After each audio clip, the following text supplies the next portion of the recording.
కుక్క బోబో ఉంటుంది, కోడి గుడ్డు పెడుతుంది.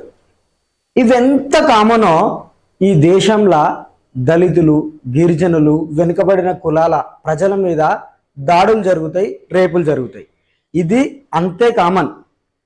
వీటికి అవమానాలు, బూతులు బోనస్.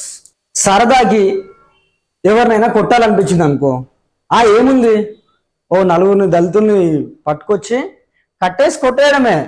కానీ రాజ్యాంగం అనేది ఒకటి అడ్డొస్తుంది కదా, అందుకే ఆవులు ఎత్తుకెళ్లారనో దొడ్లో దొంగతనానికి వచ్చారనో చెప్పాలి. మరీ తిమ్మిరెక్కితే రేపులు కూడా చేసేయచ్చు.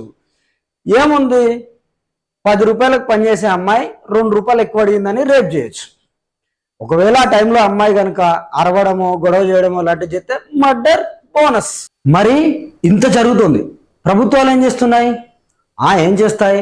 ప్రభుత్వాలన్నీ మనధర్మ శాస్త్రాన్ని గౌరవించి పనిచేసేటివే కాబట్టి తమకున్న 2 కాళ్ళతో కాకుండా ధర్మం చెప్పినట్టు 4 కాళ్ళతో ఆవిడ నడుస్తూ ఉంటారు.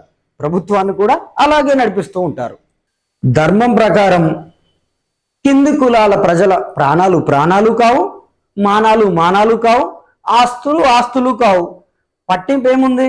అవసరం లేదు. వాళ్ళు ఎంత పెద్దవారు, ఢిల్లీకి వెళ్ళే పనులుంటాయి, పెళ్లికి వెళ్ళే పనులుంటాయి, వాళ్ళ చుట్టాలో బంధువులో పార్టీ నేతలో ఫంక్షన్స్ ఉంటాయి, అవన్నీ చూసుకోవాలి. వీటన్నిటికి తోడు ప్రతిపక్ష పార్టీలతో ఫైటింగ్ ఉంటుంది. ఇన్నిటి మధ్య వాటికి వీళ్ళు ఇవి చూసుకునే టైం ఎక్కడిది? అయినా ఈ దళితులు ఒకరు చస్తే చచ్చారు, తీసుకెళ్లి పూడ్చిపెట్టక మళ్ళీ రోడ్డు మీదకి వచ్చి చట్టం, న్యాయం, ధర్మం ఏంటండి లొల్లి? అధికారంలో ఉన్న మనువాదుల ఆలోచనలు ఇవే సుమా. దేశంలో నడుస్తున్న దైనందిన వాస్తవం ఇది. తెలంగాణలోని భువనగిరి ఎస్సీ హాస్టల్లో జరిగింది కూడా ఇదే, ఇంతకు మించి వేరే ఏం లేదు.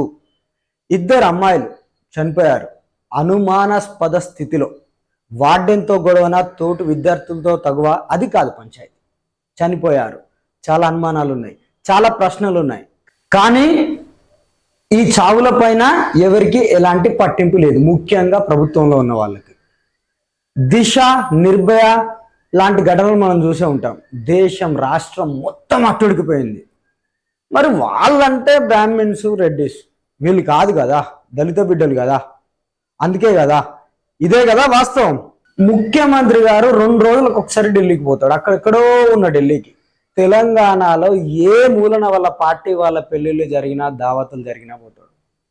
భువనగిరి హైదరాబాద్ నుంచి 50 కిలోమీటర్లు. కానీ ముఖ్యమంత్రి గారికి అక్కడికి వెళ్ళే టైం లేదు. సరే, ఆయన ముఖ్యమంత్రి గారు, ఇలాంటి ఘటనలకు వెళ్ళడానికి టైం సరిపోకపోవచ్చు, కానీ దళిత బిడ్డనే కదా. ఇదే ప్లేస్లో కమ్మ బిడ్డలో, రెడ్డి పిల్లలో ఉండుంటే ముఖ్యమంత్రి గారు, ప్రభుత్వాలు ఇట్లానే వ్యవహరించేటియా? సినిమా స్టార్ల నుంచి దిగేటోళ్ళు, గజకర్ణ, గోకర్ణ అనుకుంటా రాష్ట్రం మొత్తం గగ్గోలు పెట్టేటోళ్ళు. చిన్న ఎగ్జాంపుల్ బాయ్, కొద్ది సంవత్సరాల క్రితం హైదరాబాద్ ఔటర్ రింగ్ రోడ్ సమీపంలో దిశ అనే అమ్మాయి అత్యాచారానికి గురై ఆ తర్వాత హత్య చేయబడ్డది. తెలంగాణ ప్రభుత్వం స్పందించింది, చట్టం చేసింది, ఓకే. కానీ ఆంధ్రప్రదేశ్ ప్రభుత్వం కూడా దీని మీద చట్టం చేసింది. జగన్మోహన్ రెడ్డి ప్రభుత్వం. కారణం మీకు తెలుసు కదా, అది.